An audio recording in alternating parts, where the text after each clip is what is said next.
ಬಿಜೆಪಿಯಲ್ಲಿ ಯತ್ನಾಳ್ ಹಾಗೂ ವಿಜೇಂದ್ರ ನಡುವಿನ ಬಡಿದಾಟ ನಿಲ್ಲುವ ಲಕ್ಷಣಗಳು ಗೋಚರಿಸ್ತಾ ಇಲ್ಲ. ಇದರ ಬೆನ್ನಲ್ಲೇ ಫುಲ್ ಆಕ್ಟಿವ್ ಆಗಿರುವ ವೀರಶೈವ ಲಿಂಗಾಯತರು ಚಿಕ್ಕಮಗಳೂರಿನ ರೇಣುಕಾಚಾರ್ಯ ಕಲ್ಯಾಣ ಮಂಟಪದಲ್ಲಿ ಮಹಾಸಂಗಮ ಹೆಸರಿನಲ್ಲಿ ಸಭೆ ನಡೆಸಿ ವಿಜೇಂದ್ರ ಪರ ಬ್ಯಾಟ್ ಬೀಸಿದ್ದಾರೆ. ಸಭೆಯಲ್ಲಿ ಯತ್ನಾಳ್ ವಿರುದ್ಧ ಏಕವಚನದಲ್ಲೇ ವಾಗ್ದಾಳಿ ನಡೆಸಿದ ರೇಣುಕಾಚಾರ್ಯ, ಮಿಸ್ಟರ್ ಯತ್ನಾಳ್, ನಿನ್ನನ್ನ ಬಲಿಪಶು ಮಾಡ್ತಾರೆ. ಮಾರಿ ಹಬ್ಬದಲ್ಲಿ ಪ್ರಾಣಿಗಳನ್ನ ಬಲಿ ಕೊಡುವಾಗ ಕುಂಕುಮ ಹಚ್ಚಿ ನೀರು ಹಾಕ್ತಾರಲ್ಲ, ಅದೇ ರೀತಿ ನಿನ್ನನ್ನ ಬಲಿಪಶು ಮಾಡ್ತಾರೆ ಎಂದು ಯತ್ನಾಳ್ ವಿರುದ್ಧ ಹರಿಹಾಯ್ತು.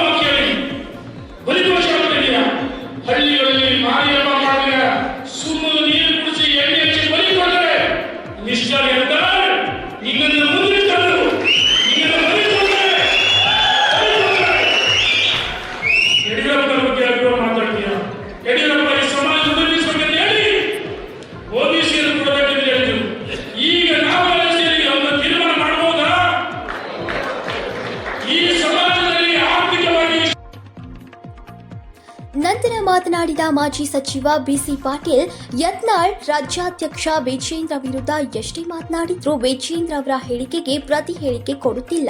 ಹೇಳಿಕೆಗೆ ಪ್ರತಿ ಹೇಳಿಕೆ ಕೊಡುವ ವ್ಯಕ್ತಿತ್ವವು ವಿಜೇಂದ್ರಂತಲ್ಲ ಎಂದು ಬಿಸಿ ಪಾಟೀಲ್ ವಿಜೇಂದ್ರ ಪರ ಬ್ಯಾಟ್ ಬೀಸಿದ್ರು. ಪಕ್ಷದಲ್ಲಿ ಎಲ್ಲರನ್ನ ಸಮಾನವಾಗಿ ತೆಗೆದುಕೊಂಡು ಹೋಗೋಕೆ ವಿಜೇಂದ್ರ ಯತ್ನಿಸ್ತಾ ಇದ್ದಾರೆ. ಮುಂದೆ ವಿಜೇಂದ್ರ ಎತ್ತರದ ಸ್ಥಾನಕ್ಕೆ ಬೆಳೆಯುವ ಅವಕಾಶ ಇದೆ.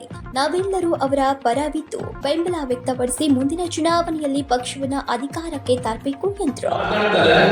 ಅವರ ಸಂಸ್ಕೃತಿಯನ್ನು ಎತ್ತಿ ತೋರಿಸುತ್ತೆ ಅನ್ನೋದನ್ನು ನಾವು ಅರ್ಥ ಮಾಡ್ಕೋಬೇಕು. ನಾಯಿ ಮನುಷ್ಯರಿಗೆ ಕಚ್ಚಲು ಸಹಜ, ಆದ್ರೆ ಮನುಷ್ಯರ ಬಗ್ಗೆ ನಾಯಿ ಕಚ್ಚಲು ಏನಾಗ್ತದೆ? ಇವತ್ತು ಆ ರೀತಿ ಮನುಷ್ಯರ ಬಗ್ಗೆ ನಾಯಿ ಕಚ್ಚುವಂತ ಕೆಲಸ ಇವತ್ತು ನಡೀತಾ ಇದೆ. ಅವ್ರು ಯಾವ ಮಟ್ಟದವರು ಅನ್ನೋದನ್ನ ನಾವು ಅರ್ಥ ಮಾಡ್ಕೋಬೇಕು. ನಾವು ಅವರ ವಿರೋಧಿಗಳಲ್ಲ, ಯಾರ ವಿರೋಧಿಗಳ? ಇವತ್ತು ನಮ್ಮ ಪಕ್ಷದಲ್ಲಿ ಬೇರೆಯವರು ಹೇಳ್ಕೊಟ್ಟು ಅವರು ಕಟ್ಕೊಂಡು ನೀವು ಮಾತಾಡ್ತೀರಲ್ಲ, ಯಾವ ಪಕ್ಷದಲ್ಲಿ ಇದ್ದೀರಿ? ಯಾವ ಪಕ್ಷದಲ್ಲಿ ಇದ್ದೀರಿ? ಯಾಕಂದ್ರೆ ಮಾತಾಡೋದು ನಿಮ್ಮ ಸೌಜನ್ಯ ಅಲ್ಲ. ಒಂದು ಸ್ಪಷ್ಟ ಸಂದೇಶ ಚಿಕ್ಕಮಗಳೂರಿಂದ ಇವತ್ತು ಹೋಗ್ಬೇಕು.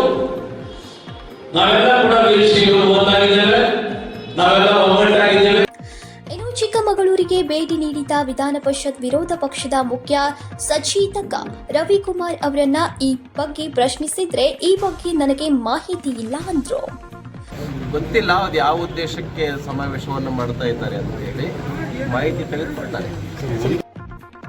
ಯತ್ನಾಳ್ ವರ್ಸಸ್ ವಿಜೇಂದ್ರ ನಡುವಿನ ಸಮರದಲ್ಲಿ ವೀರಶೈವ ಲಿಂಗಾಯತರು ನಮ್ಮ ಬೆಂಬಲ ಯಡಿಯೂರಪ್ಪ ಕುಟುಂಬಕ್ಕೆ ಎಂಬ ಸಂದೇಶವನ್ನು ರವಾನಿಸಿದ್ದು, ಮುಂದೆ ಇದು ರಾಜ್ಯ ರಾಜಕಾರಣದಲ್ಲಿ ಯಾವ ತಿರುವು ಪಡೆದುಕೊಳ್ಳುತ್ತೆ ಅನ್ನೋದನ್ನ ಕಾದು ನೋಡಬೇಕಿದೆ.